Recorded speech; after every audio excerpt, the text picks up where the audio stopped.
and we can use the private chat too.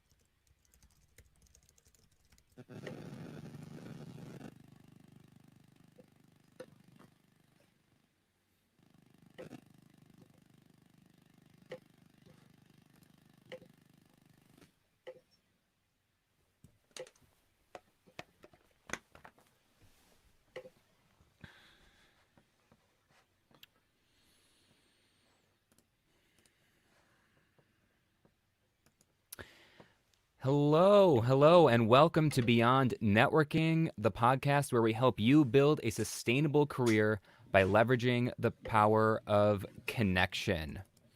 If you learn to weave a network of people who trust you, who feel heard, understood, and valued in your presence, there will always be someone willing to hire you, buy from you, or work with you, even in a global depression. So in case we haven't met, my name is Brian Miller. I'm a former professional magician turned author, speaker, coach, and consultant on human connection. And on this show, I have the privilege of speaking with legends and leaders of industries.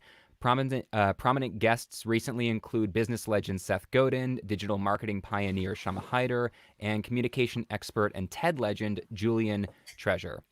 Today, we actually have two firsts. It's the first live stream episode of the podcast, first time I'm ever going live as an episode, and it's also the first time I've ever invited a guest back to the show for a second appearance.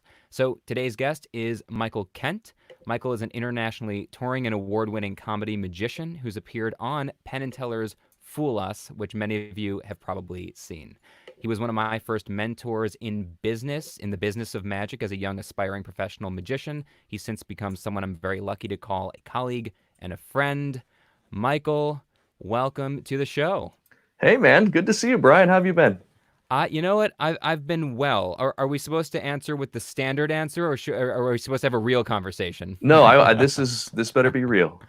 Yeah. So I mean, I'm well within the context of how bad it could be based on what's going on in the world right now. So that's where I'm at.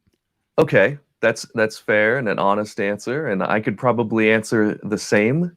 I wouldn't have been able to answer that way during those first few days of this, but I've settled into a point where the stay at home kind of feels good now.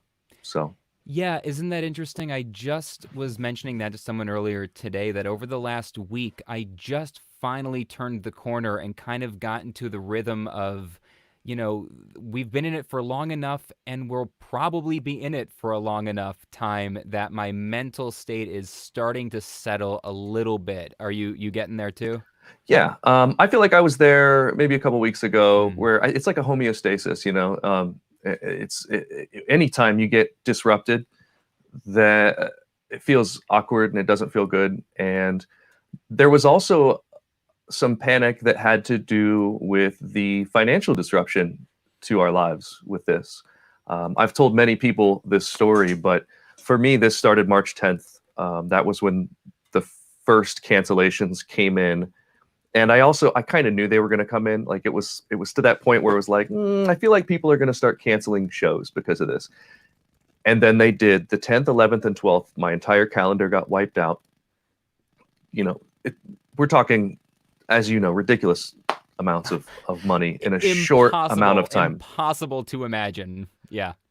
Like, it's hard to talk about without feeling like I'm bragging about what I had booked, but like I could have bought a nice car with with that money. Of course I wouldn't have, because this is the money that I use to live through the summer and to pay my taxes that I haven't, if I have any leftover federal taxes to pay from the previous year, this is when I pay them. This is when I pay my property tax, like all these different things that now's the time that I would be paying those.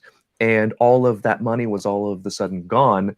And now I'm left thinking, like, what am I going to have to take money out of investments, which is like the worst time possible to do that. And then the problem sort of solved itself through this innovation and learning and discovery and everything else. So Yeah, so let's talk about that because you became kind of the first real public face of making a pivot in entertainment. I think you and I in tandem were doing it in different industries. You were making the pivot in magic, and I was making it in speaking. And I kept looking publicly and talking to you behind the scenes of what you were doing, and it felt like exactly what I was doing. And I was going through a very similar thing with my speaking career. So I know you've shared this story multiple times. You shared on Brian Brushwoods and stuff, but for people listening, can you give us the 30-second version of like sure. how did the pivot actually start? How did it happen? I was asked to do a show by a college that I work with quite often, Capital University here in they're right outside of Columbus. I perform at Capital all the time, and they asked me if I would do a virtual show, and I said I don't know why not. It sounds like a challenge and it sounds fun, and I think that that would be awesome. And then once I said yes, I said, wait, that's something I can sell. And I spent the day working on what that would look like. Just a rough sketch, this is the fuzzy front end of new product development. Like it was it was very, very preliminary. And I started talking with my booking agents about it and saying like, is this something you would want to sell? Is this something that you think people would want? And immediately the answer was yes. And so I rushed to set up, I already had this studio. This was a studio that already existed for broadcasts that I've done just for produced YouTube videos and things. But I rushed to get it done. Everyone got on board. And I think I was first at least in the college market.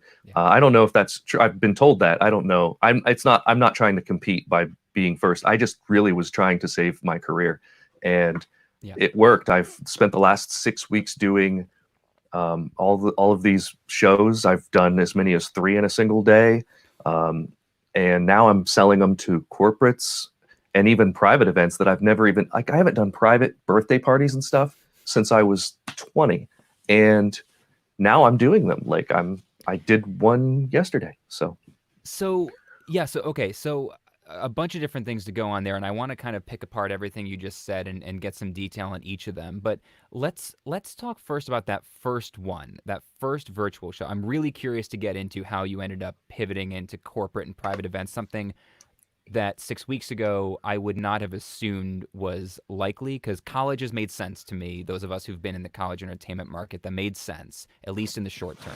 The corporate and private surprised me. But just first, let's start with that actual first show. What was it like to do that first virtual magic show? What did it feel like?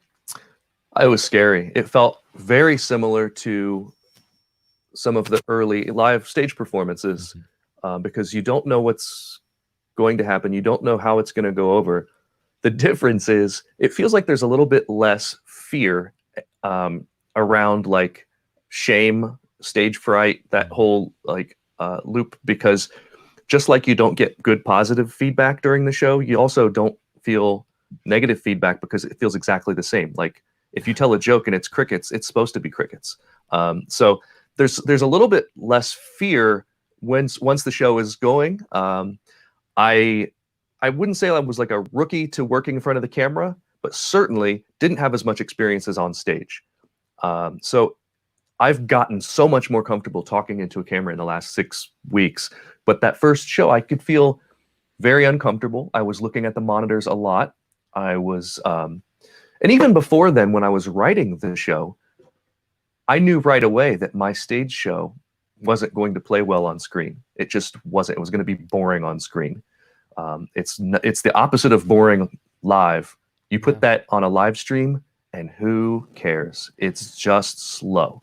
Yeah. So for those who are not as involved, and I want to make sure we talk about virtual magic, but I also want to make this broader and keep in mind we can talk about kind of just the meeting and event industry at large as well. But specific to magic, I know exactly what you mean when you say your live show did not translate, because I've done one virtual magic show in the past couple of weeks, and mine was not going to translate either. And that's because you and I and many comedy magicians, not just us, obviously, we rely on the literal interaction and improv and energy of the audience to create in real time most of the entertainment value, right? Yeah. And the attention span is longer and Mm. slower in person because it's much more intriguing to be with someone and to see someone live. Once you get to the point where you're just watching a screen, some of the habits that people have of screen watching throughout all the other different media that they consume come in no matter what. No one can stop that. So if you were to watch me watch YouTube videos and like try to analyze my behavior based on that, you would think that I was a psychopath because I will literally make up my decision on whether I'm going to watch the rest of this thing after like a second and a half. Yeah. My wife yells at me because when we're flipping through like Netflix looking for something to watch or TV, she's like, "Wait, why we didn't have time to see if that was good or not?" And I'm like, "No, it's not." Like I'm just going and going and going and going because it's the same habits that we can't stop once we've started consuming this much media in our lives. So the beats in my show I knew had to be quicker and smaller. So there's a lot more magic in the show, but there's also not as much time for nuance, not as much time for deadpan, not as much time Mm. for listening and waiting. It's Callbacks. no callbacks. Yeah. So there's no through line in my show and there's no callbacks in my show, which I hate. I wish that I could. Yeah. I would Yeah. love to have some callbacks and some through lines, but it's really a very segmented show. So I'm thinking about it more similar to like a late night talk show where you could Mhm. tune into like a normal late night talk show and not have to have seen the monologue to understand this comedy segment that's happening now. So That makes sense. yeah, Yeah. How are you enjoying it more? How many have you actually done now? It seems like you've done a lot. dozens. I don't know. Yeah, I, I've done a it's lot. it's nuts. I can't believe how many. I expected to see college performers kind of replace 50 to 70% of them in the immediate short term, but it looks like you're busier than you were with your booked events right now. I am a little bit. Yeah, I'm a little bit in the black from where I was on Yeah. March 13th. But it's funny because a lot of these are brand new clients that I've never worked with before. Are they just It's finding you cold on Google, or I mean, you have no idea. Okay. it's really hard to trace the ROI on Google, Yeah. and I can look at my analytics and see that a lot of the a lot of stuff is coming in through just web searches, but a lot of stuff has come in through Facebook. A lot of stuff has come in through word of mouth. It's just like normal, but I'm seeing a lot more results of. I, it's really strange because I've been touring colleges for 16 years now, and it's almost impossible to know where a booking comes from because of that, because I've just been in the market. And so someone could have worked with me 3 schools ago, or when they were an undergrad, or know my name from their friend had me 6 years ago, or whatever else. It's really difficult to see a direct ROI from a conference or a mailer or an email or anything anymore in that market. But this is different because now I created a product 6 weeks ago and I'm booking it now. And it feels like I'm seeing the product of my effort, which is a really, really fulfilling feeling to me. It reminds me of when I first started performing, 16 years ago, where I was like, oh, I created a show and people are buying it. That's amazing. There was a connection between A and Yeah. B, and I'm seeing that again. And it makes me feel like I'm not wasting my days because it's like, yeah, I downloaded this new software. I can't wait to use it in the show tonight. And then I use it in the show tonight. It's like learning a new trick, except It, for it's tech. yeah, it is actually. That's so funny. I hadn't conceived it like that. It's been more fulfilling. I've been in live events, first magic, then speaking for basically 15 years, because I started so young professionally, and I haven't felt like this in ages where you can just see I worked on this thing, I decided on a thing, I put it into the world, someone booked it and they loved it and I have a testimonial in the span of 2 weeks now and you're just Yeah, like, "Holy crap." Like yeah, we it's used to play incredible. a long game constantly. We've got a few comments have come in. Live entertainment is always better than dead entertainment. Edward, I couldn't agree more.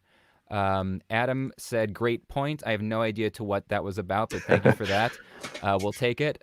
It We got. must have been something you said, Brian. I think it was while you were on a monologue, so I think it was all you. I think that great point was probably more about when you were talking about some of the unexpected challenges of doing live virtual magic.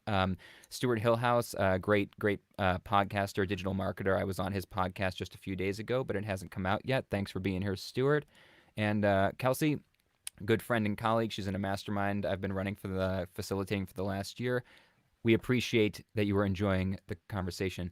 Kelsey, and how cool is this technology, right? I still can't get over the magic of being able to do that. Yeah, it's fantastic. It's fantastic. And I've every day I'm learning something new. And the learning curves on some of these are pretty substantial.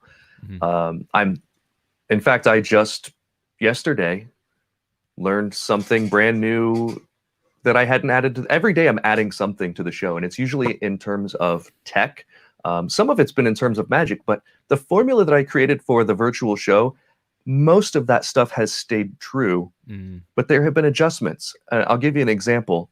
I wanted to be able to do I have a new ropes routine that just made it into my live stage show, like late last fall, maybe beginning of this year. And I love the bit. I wanted to do it live to music. I wanted to have a piece that wasn't interactive because there's a lot of interactive magic in the show. And I wanted to have one that's just visual. And I did it for the first 2 or 3 shows. And I went back and I've been watching all the broadcasts over and taking notes. And the ropes were too long. That's one of those things, like, I just didn't consider that. I spent a long time when I was doing this for stage trying to decide exactly how long that rope should be. And I worked with the magic firm with Brent Braun down in Albany. I spent a day down there working on this routine. And the length of the ropes was a large part of our discussion. And it's funny because the trick is based on a very rudimentary rope trick that a lot of children learn. And I'm trying to keep this generic, but and it was funny that 2 professionals were spending a day talking about this very rudimentary rope trick. But I figured out, no, these ropes have to be able to fit in frame the whole time. Yeah. So the ropes, now the longest rope is this right here. Yeah. And it used to be like, so they could see it on stage, it would be from here to my knees. So it's really strange. It's kind of like, it reminds me of how they talk about the difference between acting on television versus acting in film, and how the movements in film become much smaller and more focused, but smaller movements. It's kind of like that. It's like all of these grand movements that I'm used to for the stage sort of have to tighten up. And I'm also doing a lot of work where I don't have my broadcast studio software running or whatever, but where I would be doing something right here. And this to me is a beautiful shot. Yeah. Like when you're doing something where you can work right in front of the camera and my hands have different lighting than my face, I think that is just, I think it's gorgeous. I wish I could do more of that in my live show. Yeah. And I think I will probably in the future when we go back on stage. Yeah. So before we shift, because I want to pivot soon to actually the future of live events and live meetings and in-person stuff when we think we're going back there. My question here is, we've talked a lot about the obstacles of virtual magic, virtual entertainment, but I'm curious. I have discovered in both doing speaking engagements and workshops and coaching and that stuff, and also doing one virtual magic show, and I have a couple more coming up in the next few weeks. What have you discovered is the best part of virtual entertainment? So you just mentioned that you get to do this framing right here. That's one thing that actually works better virtually. What else actually works better that you'll miss when you go back to doing in person? I have it's strange. Each has their own advantage, but the creative freedom, I feel a little bit more of it because of things like being able to change camera angles. I can force the audience's perspective a little bit more forcefully. I can force what they're looking at. If I want them to look right here, I can change to a zoomed in camera of right here. If I want to reference a video of something that I did in the past, I can say, watch this video, and then the video plays. If I want to, I have a lot more control over where they're looking, and it takes less physical energy to do so. Yeah, I think magicians are so used to basically 95% of what we do is manipulating the audience's attention. It's people think that it's all this, and like the best sleight of hand magicians in the world and the worst in the world can basically do a show just as good if they're able to manage people's attention, right? Psychology. And I have a feeling that the words that I say become less important on the virtual platform as they are on stage. Not that they're not important at all, but I feel like they're less important, especially when it comes to directing attention. I just spent the last 8 months doing this project called Microphone Management for Magicians, Right. teaching people how to use a handheld microphone, never knowing that we'd be spending the next 8 months never touching a handheld microphone or needing one whatsoever. I've been using a lav mic, and who knew? Who knew? It's a completely different skill set, and I'm learning, and I imagine I'll continue to learn. There are so many different things. Just like I mentioned earlier, I spent the first few shows, I noticed that I was looking down at the monitor. I have several monitors set up for different things, and I was looking at the monitor or looking at some of my crib notes that I have, and forgetting about you, forgetting about who it is. And the one thing that we need out of this is connection. That's why we're doing this in the first place. That's why entertainment exists.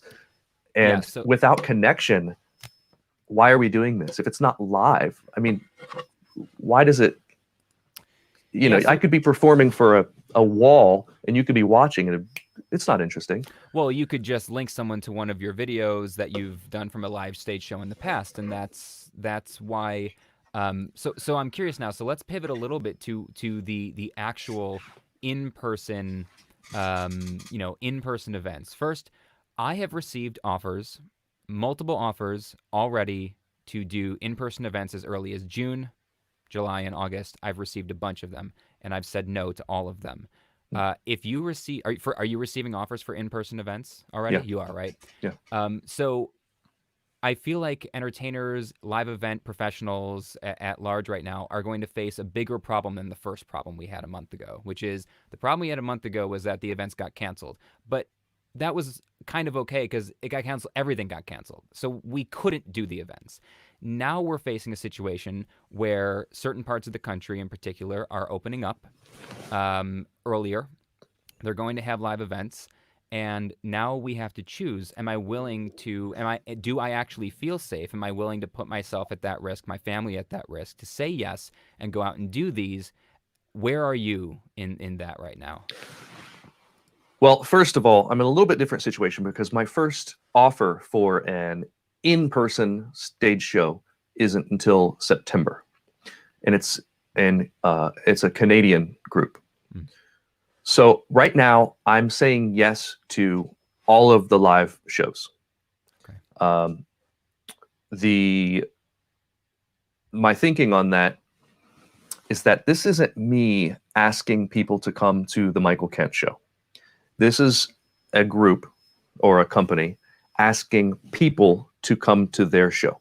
So in terms of liability, this is never going to come back on me if it turns out that this is a bad idea or something like that. Like if that's not my issue. Whatever risk I'm posing by being there, or I'm exposed to by being there, everyone else is exposed to by being there. And I think with that thinking, if it is not safe, and who knows what's safe and what's not, because literally things are changing by the day. Right. It's the organizer's responsibility to keep on top of that. But I feel like as a vendor, it's not my place to tell them whether or not they should have an event.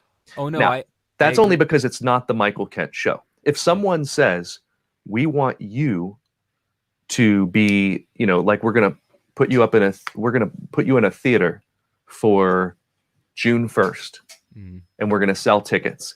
Now I'm not so sure about this example. I'm not so sure now, but I think that so my prediction on this has been for a long time that the economy will not recover until Black Friday. That's what I think is going to happen. I think we're going to see a big uptick after Thanksgiving, because of these things like concerts, cruises, flights, sports. None of these things are going to start recovering, and even then, there won't be a vaccine by the end of this year, most likely. So I think that live events are going to be one of the last things to come back. Sure. Unfortunately, now I think that people will start selling tickets to concerts and sporting events and doing limited capacity seating. I don't think it'll be 6-foot social distancing. I don't think you can do that. I was talking with a friend of mine, Dave Johnson, on Facebook about this the other day. He called me and he did the math on this and figured out that if you did 6-foot social distancing in most theaters, it turns out to about 12% of your ticket sales. Sure. I think people will say we're going to sell 50% of the seats that are available for this soccer game, or 50% of the tickets for this movie release. You'll see that first. But again, this is going to change from week to week, and none of us have the answers in terms of what the pandemic is going to do. Right. So we can only talk about our response. Yeah, my question was, it was kind of more, it wasn't so much of a, are you going to tell people, no, you shouldn't be having that event? I would never do it. I mean, I wish people weren't doing lots of things they're doing right now, but it's not, I mean, apart from saying, hey, to people that I actually know, I really think you're being unsafe.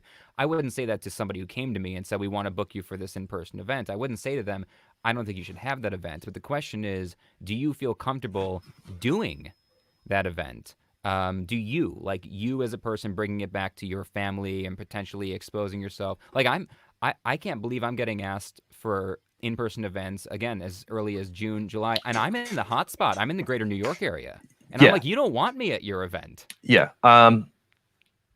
So one of the in-person events that I've booked already is for the healthcare industry in New York. Unbelievable. Unbelievable, right?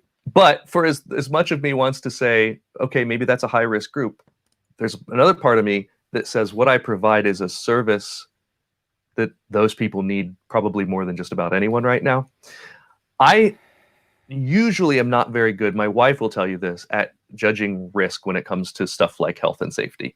I was going to take a resort gig in Turkey a month after the resort next door had been blown up by ISIS. So it was like literally a Western resort on the southwest coast of Turkey wanted to bring me to do a performance. It was like a week of performances at their resort, and I wanted to do it. And I'm looking up on the news that 150 ISIS members had been arrested in the city to the north, or detained in the city to the north, or whatever. I'm just not. I generally don't consider stuff like that. But as in terms of risk factor of doing a live event, we have some options. I won't be shaking hands. I won't be doing a meet and greet at all probably for the rest of the year. I won't be doing a meet and greet at all. Like in terms of what happens normally after a show, I don't do a ton of like back of room sales, but I do have some merch that I sell, and I do take photos and shake hands. All of that will be gone for quite a while, maybe till after the vaccine. I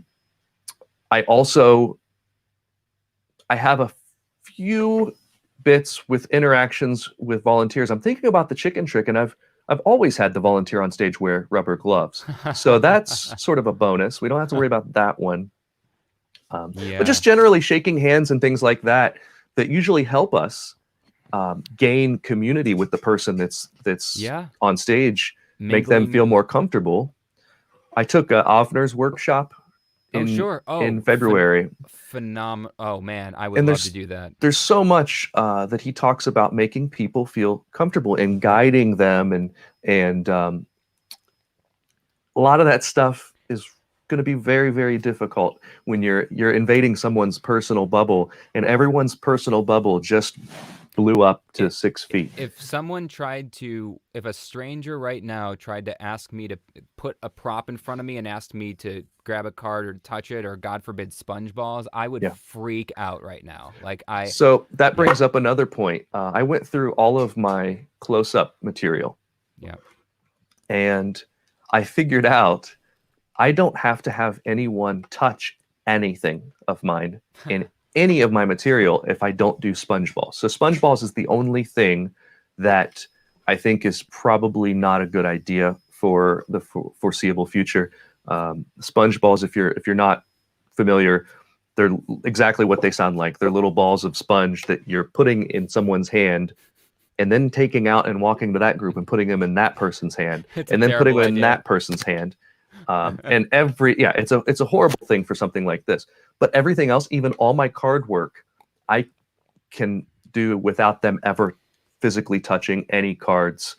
So that's going to be fine. That's going to be okay. The stage stuff, I think the same. I think it's totally fine if I bring someone on stage and never touch them. I will have to get somewhat close to them. I won't be wearing a mask on stage. Yeah, I was wondering about that. I don't think it's possible. Just so you know, we got a bunch of questions that have been Sure. sitting here for a while. I want Okay. to make sure people know that we're actually here and we're live. Do you mind if we get to a couple of Let's these? do it. Sorry to cut you off. No, you're fine. So, okay. So, first question came in. I love you, Snarky Guy. He's been following my YouTube channel for ages and ages. By all means, introduce yourself personally if you'd like in the chat. Because Snarky Guy is such a strange username to just call out, hey, Snarky Guy. Do you feel virtual magic removes the believability or the wow factor? I let me just give a quick opinion there. I thought that was going to be the biggest obstacle before I did my first virtual magic show, was that nobody was going to, I wasn't going to be able to prove anything. And what I found very quickly is that I probably never needed to be proving things as much as I used to. And that when I'm sitting here, maybe it's just because it's on camera, so maybe that's not true when we go back into in-person, but on camera, I really have stopped proving things are normal and ordinary, things that are normal and ordinary, that magicians go out of our way to prove that they are for believability. I don't feel the need to do that. It's like we're already watching this on a camera, you're watching it on a screen. You either believe me or you don't. So I'm just going to do a show that's hopefully entertaining and enjoyable. And you can try to figure out how it works later. And if one of the things you think is I've got camera tricks in real time and that there's people off frame helping me, then you're going to have to think that. I can't, what do you feel? I agree. I think another thing to consider is, so we're competing with a few different things now. With a new medium, now we're competing with CG. Mm-hmm. So there is there has to be a willful suspension of disbelief. The beats are faster. I don't think that the wow factor or the believability necessarily has changed. There are new and other ways to prove things. Like, for instance, Peter Bois is doing a magic show virtually and asking someone for a picture to draw on the card. That replaces, I do the same thing with a $20 bill. I ask them for a word to write on the bill. It replaces the idea of a signature or a torn corner or whatever. It's just another way of proving that it's the same card or bill throughout. There are other ways to do that have more to do with the immediacy of this is happening now than this is happening with your bill or with you. So there are ways to get around it. I also thought that maybe the virtual magic wasn't going to be as transformative or whatever, but another really important thing to note is that magic is a social art. Yeah. And magic without the social aspect isn't as strong. So there has to be, in order, and this is my opinion, there has to be some, this is why this is great live, but pre-recorded it wouldn't be as good. It might still be entertaining. You might still say, wow, I don't know how he did that. But it wouldn't affect you as an art, I don't think, quite as much. Because the best magic mimics a social interaction. Yeah. So if I were live streaming to you without doing magic? What would that look like? I want my magic to Right. also sort of feel like that. Just like what you just said in this thing is that, or in this broadcast, I don't want people to think that we're ignoring their chat comments. Right. There's no sense in doing a live show if you're not interacting with people. Why wouldn't they go and just watch Justin Willman on Netflix? Bingo. What is Bingo. the value that we're bringing to this? And this is a social experience. That's why live streaming is interesting, because I'm watching a live stream. I can say, "Hey Brian, I'm here and I'm watching," and then I see you go, "Hey, Michael's watching," and it makes me feel good because we've just made a connection, and that's what entertainment is supposed to be. Right. So to that point, I want to we actually got a lot of people watching right now. So to that point, we actually I have found myself doing the opposite of what you said. You said you have way more tricks than you used to in the show. The first time I did it, and I've only done it once, and I got a couple more coming up. This is when I wasn't a full-time magician anymore, so it's not my big move. But if I'm getting asked, I'm going to do it right now if I can be of service to clients and prospects. Um, so I'm doing less magic than I expected to be doing. I expected to have to do way more. And it's because I'm spending so much more time with the interaction Yeah, in the chat. I'm also bringing in people on video in real time, which is something sure. that you're not doing at the moment. And I'm and Right. I'm I'm using that to replace bringing people up on stage because I find like I could almost when I brought on somebody, this was a college that I did it for. When I brought somebody on screen that had been in the chat for the last 20 minutes and I sent a link and I said you can video in like you're coming on stage. First person in gets in just like a volunteer. Someone came on, the chat erupted. They were like, Sure. "Oh man, John's on the screen." And I spent the next 5-8 minutes. I didn't even do a single magic trick. I was just playing with John and responding to the chat, having a conversation, and that was magic. It was Yeah. enough. It was better than the trick I ended up doing. Yeah. I think that if I went back and did this again, I probably, like if I rewrote the show, would probably add in some live on-screen volunteers.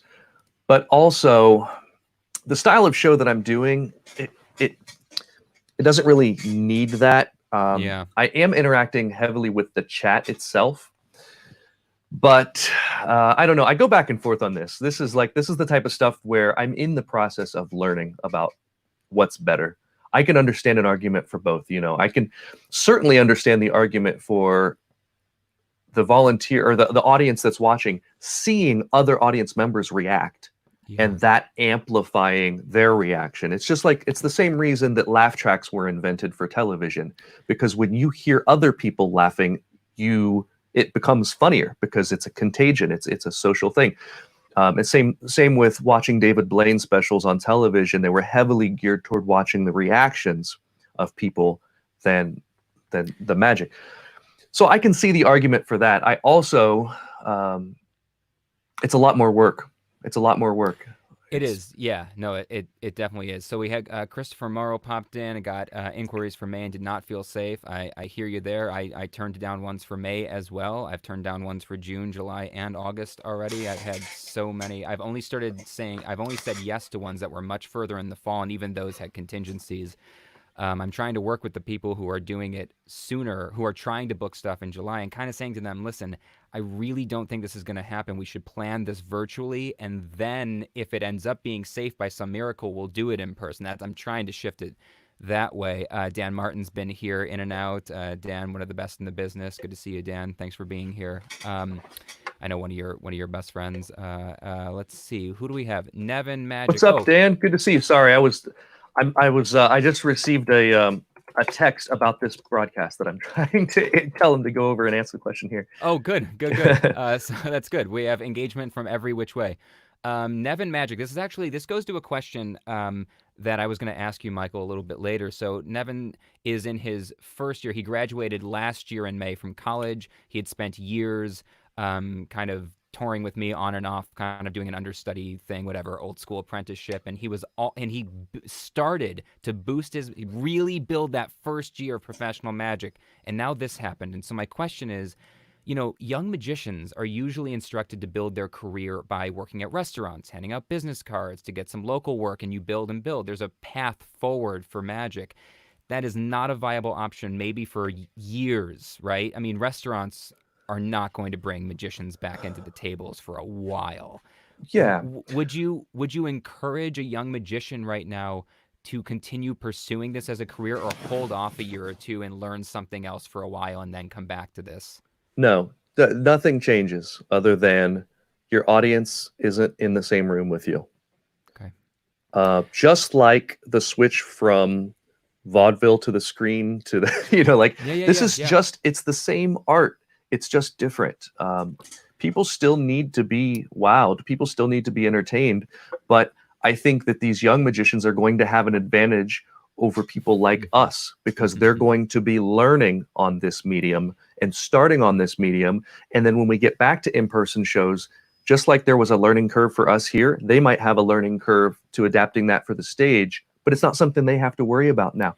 Right now, the Yeah. only audience that exists is in the screen.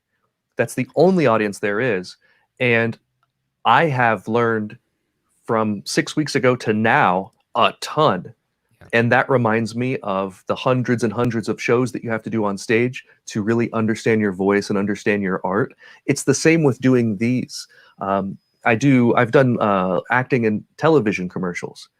And the very, very first one I did that I booked, I did was horrible. Horrible. So bad, the company took it down off their YouTube page. I wish that I had a copy of it. I was playing a construction worker, and you could only tell I was a construction worker because I had a hat. But other than that, I was Michael Kent. There was no construction worker about me. I didn't know what I was doing. Now, if you book me for a commercial, I'm going to be a lot more comfortable. Same goes for these. When I'm performing for the screen, I'm learning every show and making notes every show, and I imagine it'll keep going like that. But I don't feel as confident in these live streams as I do in my stage show. My stage show is just better because it should be better. I've done it for a Yeah. long time. Yeah, it's got to be. It's got to be And better. but these people starting out, there's no reason to not start something. The audience will come back. There will be in-person events. There's no way that this is going to switch to 100% virtual. I think that there will be a mix now that there Yeah, didn't used to be. I agree. I know that there were some people that wanted to start doing this before all this, that wanted to start Mhm. doing some virtual shows. I think there will be a mix. All of us now have this tool in our tool belt, but also it's changing my stage show. So my stage show is going to be a lot more screen heavy and interactive and multimedia Mhm. friendly because it has to be. I think that this is teaching all of us, or it's changing our brains in the way that we consume information. So that was a great, great answer with a lot of depth there. So people should listen to that again on the replay, especially if you're a younger entertainer, event professional, anything, mentalist, comedian, juggler, acrobat, artist, anything. My question, and you and I were chatting just very briefly before we went live about this, is this going to actually, though, extend the inequity in terms of you and I and friends and colleagues of ours, we already either owned all this equipment, like I was already sitting in a multimedia professional studio in my house, right? This is built out and treated, and like that's me. You already had most of the stuff. And if we didn't have the gear, we had the money to get it and the time to learn it and the education to understand the technology. Is this going to create an even It wider? Because it already let has. me just yeah let me just here's my one thought about this is I feel like it used to be magic was this incredible sleight of hand magic was this incredible thing where even if you lived in a dirty studio apartment with 5 roommates and your place was horrendous, if you could find or get donated one decent looking suit and you had a pack of cards, when you showed up to an event, if you were good, you could compete with the best in the world. That is no longer true, Yeah, and I yeah, worry about that. that's definitely a valid concern, and it doesn't just apply to our what we do. It applies to everyone now who has a day job that now they're being asked to teleconference. And now, in order to Yes. be successful and competent at their job, they have to have a computer that can work or a phone that can work. They have to worry about whether or not they can get into a room and not have to feed their kids, and they have crying kids, and they have to get time away from the kids. They have to worry about whether or not they've got fast enough internet or internet at all. This is especially true in schools, in elementary schools, public education, where students aren't able to learn online because they do not have the resources that other students have. There's definitely an inequity issue with the virtual life. I'm glad that it's not going to be this way forever, because it's a problem, and it's not good. Now, that said, I think that we do put a little bit too much emphasis, or we can put a little bit too much emphasis on having the quality equipment. I'm very fortunate that I already had the studio, but there was equipment I had to get. Luckily, whenever I started building this live broadcast thing that I've got going on here, that stuff was still around. I could get a capture card. Now you can't get a capture card. Now you can't get a webcam, a good webcam, and I got all that stuff. And now everyone's asking me, I'm sure as they are to you as well, like, what do I do? How do I live stream a show? And I say, you need this, and you need this if you want to do it this way. But you can't get those things. So one of the things that I appeared on Brian Brushwood's Scam Nation, and after my segment, they talked about tech. And one of the things that they said that I can't stress enough is that, above all else, if you're talking about the tech side of this, is lighting. You can take a cheap camera, if all you have is a cheap webcam or your telephone, and you can make it look so much better by Googling the phrase 3-point lighting. And if you can understand 3-point lighting, even if it's you taking light bulbs on lamps, on desk lamps, and take the shade off the light bulb and replace it with like a sheet in front of it somehow, stretch a sheet in front of it or a pillowcase in front of it, and diffuse the light. And there are ways that you can do this. I've done it in hotel rooms when I've made YouTube videos. So have I. Yeah. I've taken like a desk lamp and put it here, and then taken another lamp and put it here. And stretch out the bed sheet. And exactly. Yeah. I've even done voiceovers in hotel rooms by having literally a wall of pillows around my head, just so I'm not bouncing sound off the walls. Like, there are ways to get around it that are not as expensive, and content is more important than any of that stuff. Hey, there's Nevin. Nevin, can you hear us? Hey, how's it going? I muted myself, so I don't want to interrupt you. No, it's good. It's good. You're in now. You can say Continue. hello. Sorry. Oh man, I don't know what I'm doing on here. This is awesome. What you guys are talking about is great. Thanks, man. So let me. Can I use you as an example? Yeah, absolutely. Go for it. Okay. So right now, I'm looking up at your chin.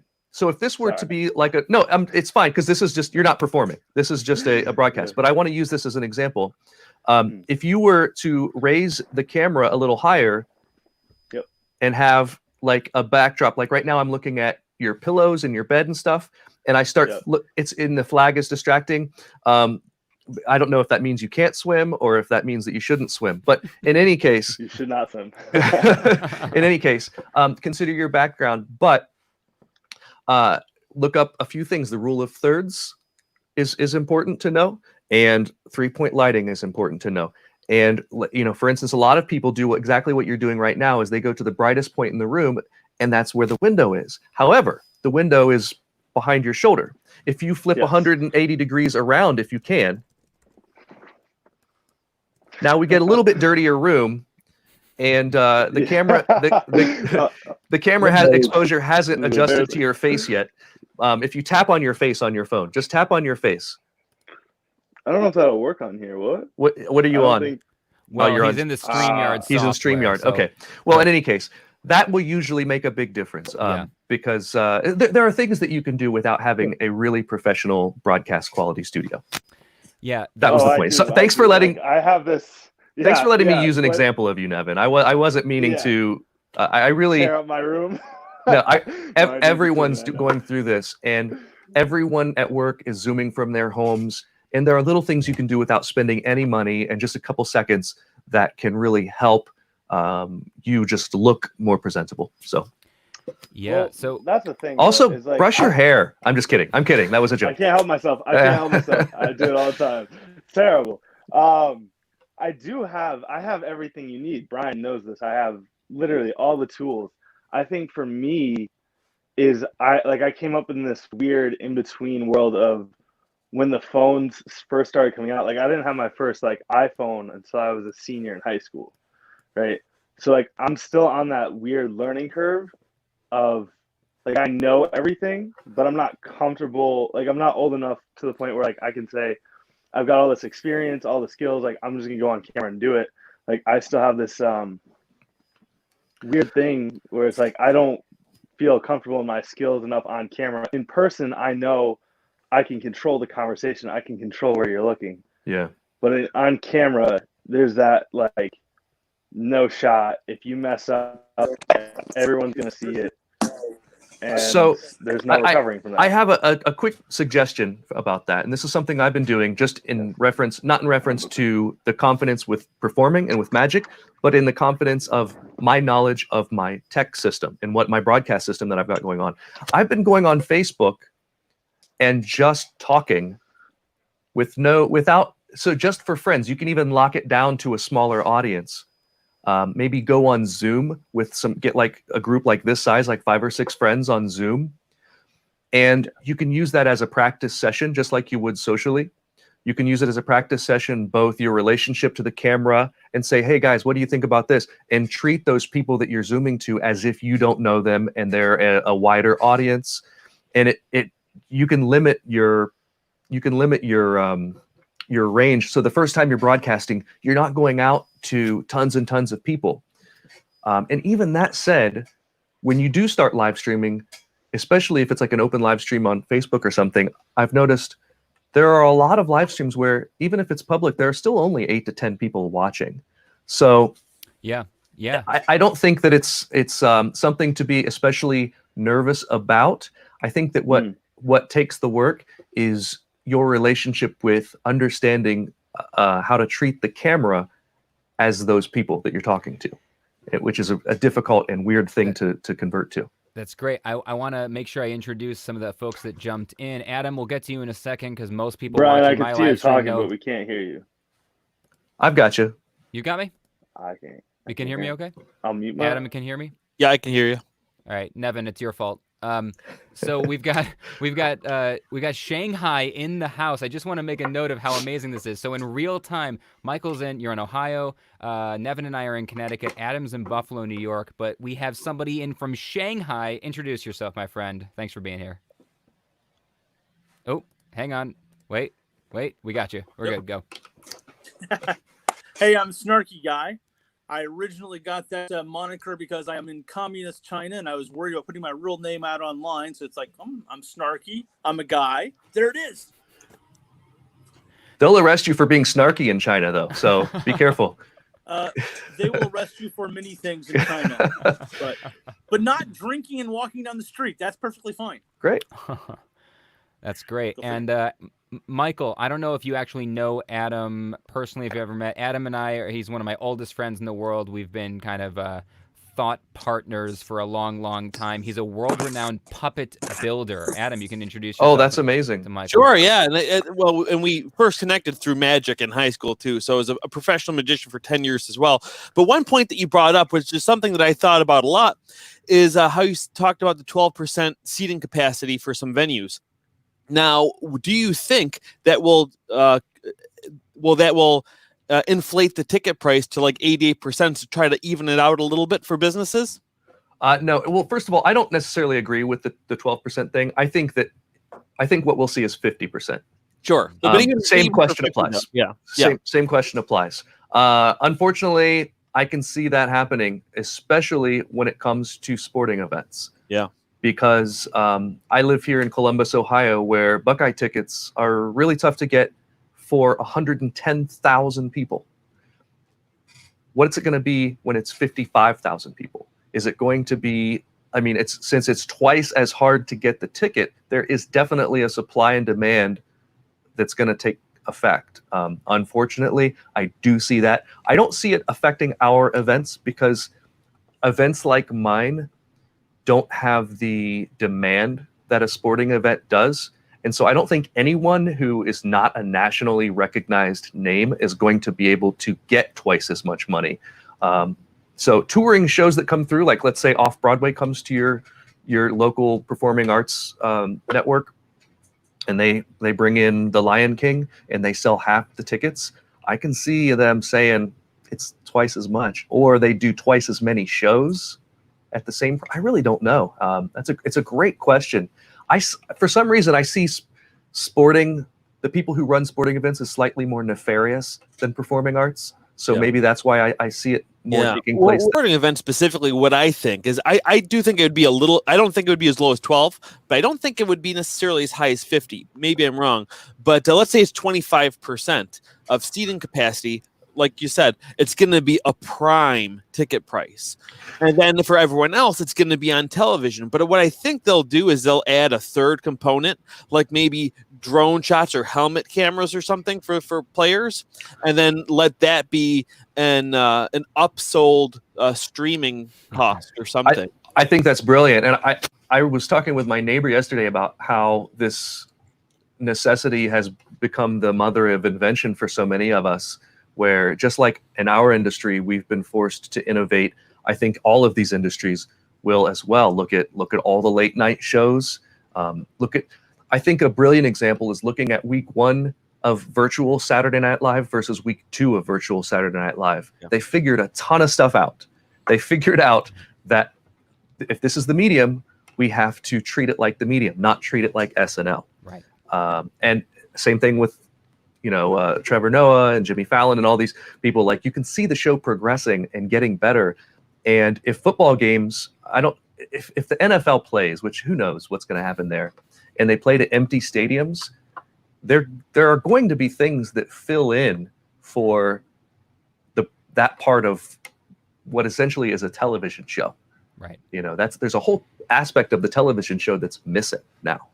So there will be things that fill in. Like, if you watched the XFL in its short-lived life, I thought it was going to be awful. I watched a few games. It was awesome because they had the referees, as they were doing the replay and they were looking at replaying the video, they were mic'd and you could hear them discussing it. How cool is that? You could hear the coaches calling plays. That type of thing will be a part of us now with these sporting events. I think that it'll be more technology-based, and I'd even like to see sort of like what Brian was talking about earlier with the Magic Show, where you bring people in virtually. I think it'd be cool to have fans virtually where you see them celebrating or something. Yeah. I don't know. Absolutely. Also, though, on that point, if you look at the movie industry, a lot of movie theaters have put their movies straight out to consumers now, and they're finding a lot of return on that, probably more so than if it just hit the theaters. Yeah. So yeah, it's been harder and harder for theaters to make money in the first place. It's not like it used to be. Yeah, very true. And so you're going to see a lot more movie studios putting their movies direct to consumer now after this, even in combination with having it in the theater. So some studios have already elected that they will put a movie out in the theater, and then like 2 weeks after, not like you don't have to sit a whole 2 months to see this movie. You wait 2 weeks and it'll be direct to you for $20. Yeah. And people are still willing to pay a premium for the event experience of going to a theater. There's that. And there's also, if you look at sort of like the subscription model of a lot of online content, like the Patreon model, where those people that are going to the theater can see it first and talk about it on their Facebook first, before everyone else who has to wait the week or the 2 weeks for it to go to Netflix or whatever. I am curious, though, that I would have agreed with you until 6 weeks ago that people were still willing to pay a premium for that experience, the movie theater. Because like I'm in a different life, I would have been a film editor or something because I'm a movie fanatic, right? Mm-hmm. Like I'm obsessed with the art of filmmaking, and probably in a different life would have been in that field. And so I always used to go. I used to go 2-3 times a week to the movie theater. I was obsessed. And over the last couple years, with big screen TVs getting in more affordable and insane, and I got 5.1 surround at home, and people are rude in the theaters now, and their phones light up and they answer the phone, and I've been going less and less and willing to pay, by the time you're done with snacks and stuff, it's $50 for 2 people, $100 for a family of 4. I don't know, with the recession combined with the social distancing and the worry about the risk, I don't know if movie theaters are really going to come Well, back. one thing that's interesting though about that is like during the Great Depression, movie theaters thrived. Now, of course, this is a different problem. And now, what the thing that's so interesting about this is an industry with movies that we thought was dead is probably going to come back and take over the movie theaters, and that's the drive-in. Yeah. Right? Yeah. Drive-in. We never would have thought in a million years that would come back. Did you see Louis? It will. Luis D'Amatos is doing drive-in magic shows. He has his own property. Idea. He has his own property with a parking lot and everything, and he's got a screen put up, and people are driving in to watch him do magic. I think it's a brilliant idea. That's the move. It's hilarious. My great grandma owned a drive-in not too far from here, and I went to drive-ins when I was a kid. When I was going as a kid, they were out of style, and so it was 100% about the nostalgia. And I think that's what movie theaters have going for it, is there's no way that you can get your home to smell like a movie theater, walking in and smelling the popcorn and sitting in those seats. There's just something about the experience that you're never going to be able to replace.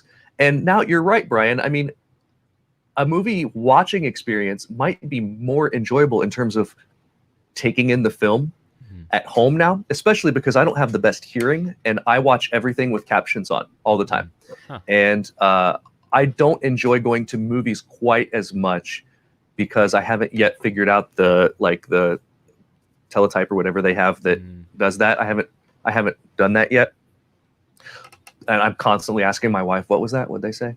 So I think that not only that, but it's more clear in like 4K crystal television, on my TV screen.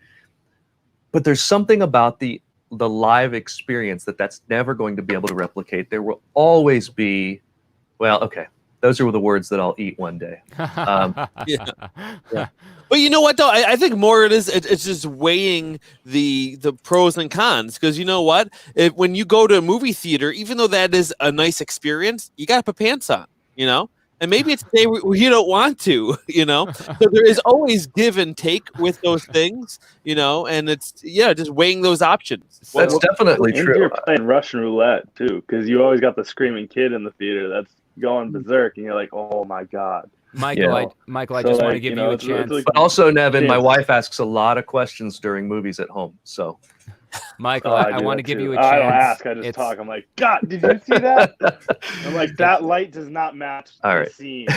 Yeah, sorry, Brian. No. It's 2:00, and I know you've got some other stuff to do. I want to give you a chance to jump off. I'm happy to stay on with other folks and continue this. Can I announce something real quick? Please. I'm not sure who all's watching, but so I've been trying to figure out over the last 6 weeks how to offer content that people can watch for free, because I'll do a live stream on my Facebook and I'll say, I'm about to go live, and they'll say, cool, where can I watch it? And then I say, you can't because you didn't pay for it. And doing college shows, corporates and stuff. So I'm starting a version of Joke Story Trick, which is my web series that I've had on YouTube. That's a live version. So Joke Story Trick Live is going to be Tuesday nights, 9 p.m. Eastern. It's going to be basically a 40-minute version live streamed to Twitch, YouTube, and Facebook that you will be able to watch. And they'll be on all. If you follow me on Twitch, it's Michael Kent Live. Facebook is Michael Kent Fans. YouTube is Michael Kent Live. Follow me there. You can watch 9 p.m. on Tuesdays. I'm going to be doing a live stream. And I think this is the nature of this world that we live in. I'm going to be figuring this out between now and tonight. I think I'm going to do the first one tonight. I've got a guest lined up and everything. I think I'm going to do the first one tonight at 9 p.m. And I've got to convert the studio to that show. So that's what I'm doing now. Great. No, and it's fantastic. And I was able in real time with all of us here to actually put a banner on the screen as you were saying that. I keep saying this, but this kind of technology is more amazing than the stuff I'm doing in my shows. So so we've got that.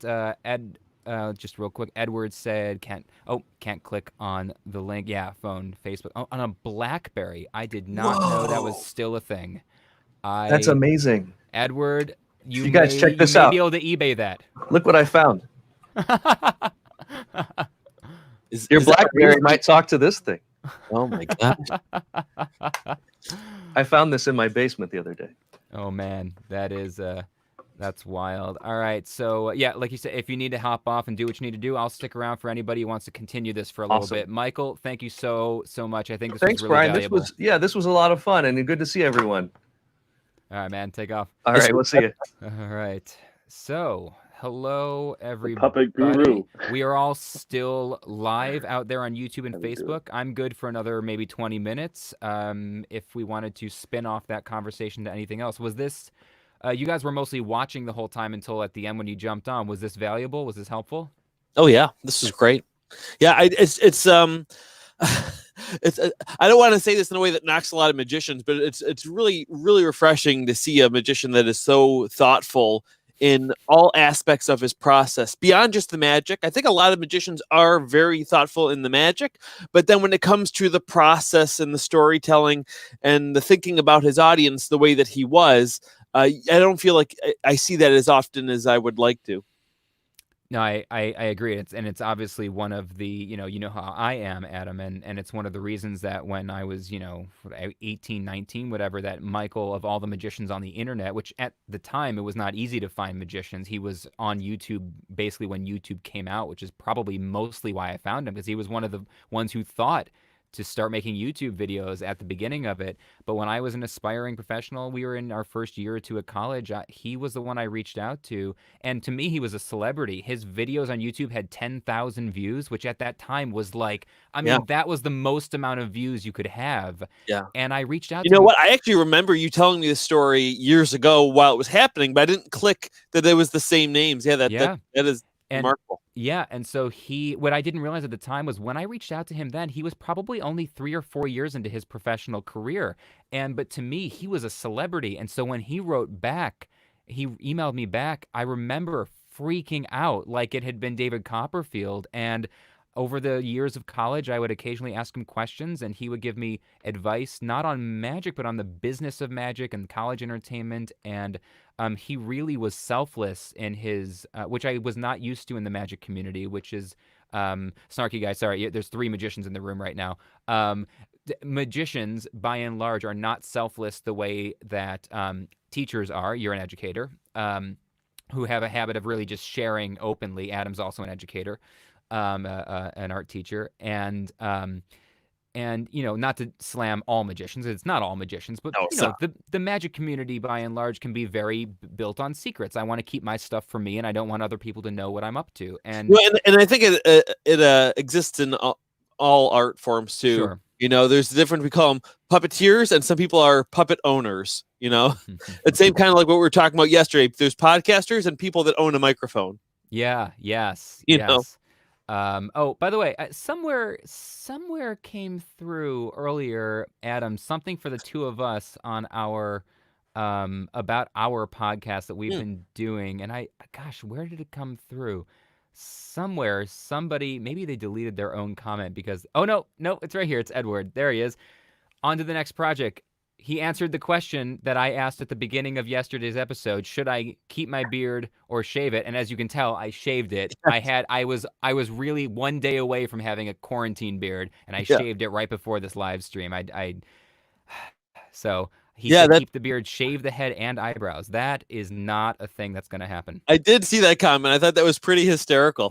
But and actually, literally right before this, I did a live stream on my Facebook page of me cutting my hair. About 35 minutes. It looks good. Thanks. I did okay. If you got close, you'll definitely, especially at the end, I did one accidental move. So it's on the side of my head here. But luckily, I don't think you'll notice it much in video, which is the only way I'll be communicating for quite some time anyway. So. Oh, too funny. So, Snarky Guy, we haven't had a chance to hear much from you while we got a few minutes left here. How is it being a teacher virtually in Shanghai right now? Oh, you're muted. Let me I'll unmute you. Go ahead. Dude, I'm working 5 times as hard because I've got all my kids are native English speakers. And of course I can't treat them to coffee in my classroom right now. So I'm working 5 times as hard to entertain them. So I pull out things like the chicken foot, which is a great beard scratcher, by the way. And like I said, I'm trying to teach myself to juggle different things to entertain them. But Unfortunately, I've got about 3 rounds, and then I lose it entirely. So I'm still working on that. But yeah, it's pretty tough. So we've been in quarantine now for going on 3 months.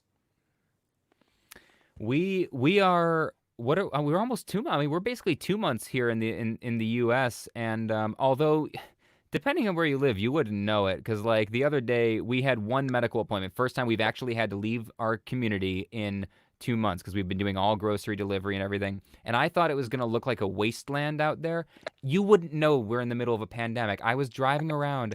We were just driving to this one medical appointment to the doctor and back. It was necessary because my wife's pregnant, so it was unavoidable. And just one of the checkups they do, but you have to do it. And so other things we've chosen not to do that were elective. And you can't. We're driving around. There's cars everywhere. Parking lots are full. There's people out, and I'm going, what? Are we the only ones doing it? Like, Adam, have you noticed? Is that in Buffalo too? Oh, because I haven't really left my house either. You know, my wife my wife can get a little stir crazy. She really needs to get out and see people from a distance, which she's done. So she's getting out more. So anytime I do need something, she runs the errand. But I feel like I have. Well, one thing I did hear from one of my friends who went out, he said, especially right after after the first wave of stimulus checks went out, is like you would have thought like someone was getting like the new release of the iPhone or something. People were flocking the stores, which is like, like that's not really what that's for and not the right way to go about doing it. yeah. No kidding. Yeah. Oh, I can buy most of the new iPhone with my $1,200 stimulus check. Yeah. Although one could argue that right now, if your profession just went virtual and you did not have a decent setup, that taking that $1,200 and buying the newest iPhone was actually the best investment in the virtual world you could have made. So Oh yeah. I could see that both ways. I think Well, it's easy to make fun of that. too, because I actually just last week I had to buy Maria a new phone, my wife, because her phone was so old and it was only holding a charge now for like 20 minutes because like the battery's just like shot on it. Yeah. And now she's doing a lot of her virtual teaching anyway, so she's using my phone because her phone can't hold the charge and the camera's not as nice. And she dropped it in water once, so the audio is just trash. But but now it's taking so long to come in because they're back ordered, and it's going to take a whole month to even get in, which is just tough to begin with. And another thing, I was talking to my dad about it too. He's like, yeah, and they might, a lot of places are sold out too because a lot of that stuff is made in China and they've shut down a lot of the stuff there, the manufacturing, at least from what I understand. I don't know if that's actually true. How much of that is true? I'm sure some of it is. But I don't know, man. It's just weird. Yeah, for sure. All right. Well, listen, I think we're pretty much wrapped on this conversation. I think we've lost almost everybody that was here for the main topic, although not really. We got 7 people watching still, which is hilarious. I'm so glad we're that entertaining, even off topic. Although, Adam, you and I spend most of our time off topic. Yes. When we do our own podcast. Speaking of which, if you want to check that out, make sure to check out the YouTube channel On to the Next Project. You can be our 21st subscriber, perhaps. Yeah, that's right. I can put this up here. Wait. Yeah, it's a brand new channel we just started once a week. Yeah, and we started and we really have not promoted it at all. We're just doing it. It's a weekly freeform conversation on building a living with your passion. I just realized that's the first time I've said that without looking at a script. It's finally sunk in. Yeah, I guess apparently because it just so basically Adam and I once a week it's not live, but they're uploaded every Monday night. Right, every Monday night or somewhere between Monday night and Tuesday morning. We're having a chat about a different topic regarding taking something you're passionate about, your creative pursuits, your creative endeavors, and turning it into either a part-time or a full-time gig, and the business and the art of those things. I see, Snarky Guy, you've got which camera, which Canon is that?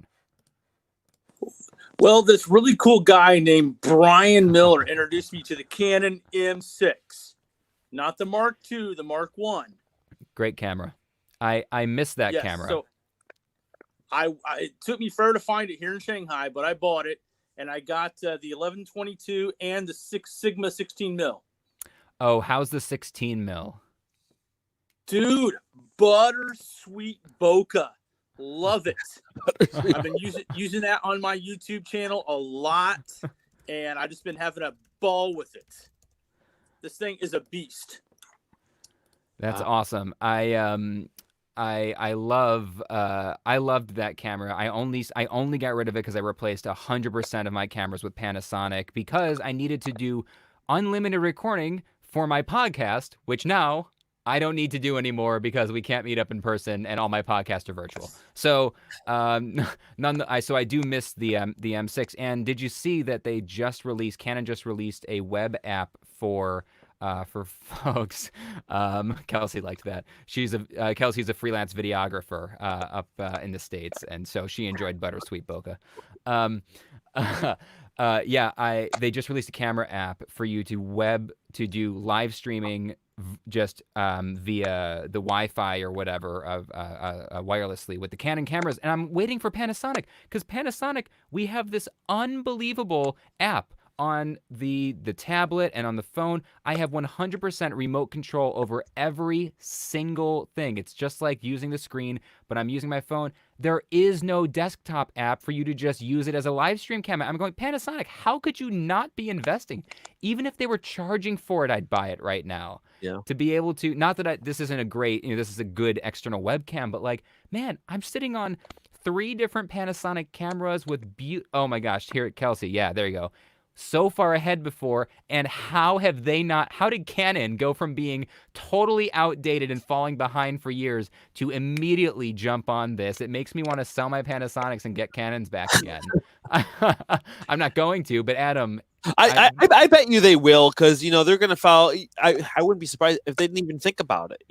And now that Canon has, I would bet they're working on it, because I've heard of a lot of other camera apps, smaller ones, even like things that are security cameras that allow you to use that as a webcam. Now, my dad was just telling me about it yesterday. So it seems like a lot of places are doing that, because my Canons, I bought the Camlink capture card thing to do that years ago. I never had too much luck with it myself. I don't know why. Probably my setup. But man, is it handy to not have to use that? I don't know if the quality's as good, but at this point, some people just need something. Yeah, absolutely. So listen, I think we're gonna call it right. Oh, Snarky Guy, you had one more quick thing. I was gonna say that new EOS Camlink app from Canon is unfortunately only at 550p, and so the quality isn't as good. And it's only Windows. It doesn't work on a Mac. Okay, so it has some issues, but I give it another couple weeks. That's a firmware update, right? They could port that to Mac, and there's no reason they shouldn't be able to do that at 720p. Although they are probably using a weird backdoor in their software, because the cameras were never made to do that. So the hardware in the cameras was never made for it. Whereas Panasonic, it's all built into it, because I can do that on my phone. I can do it on my tablet. I just can't do it on the computer. And just the fact that there is, I searched, like, obviously I just haven't ever needed this before, and it's just nowhere. And I went into the forums and I went, how could the exact same app, just not be available on the desktop for the Panasonics? And it's not. So now that we're in a weird tech conversation, we've moved away from the podcast. So let's wrap it up. This was great.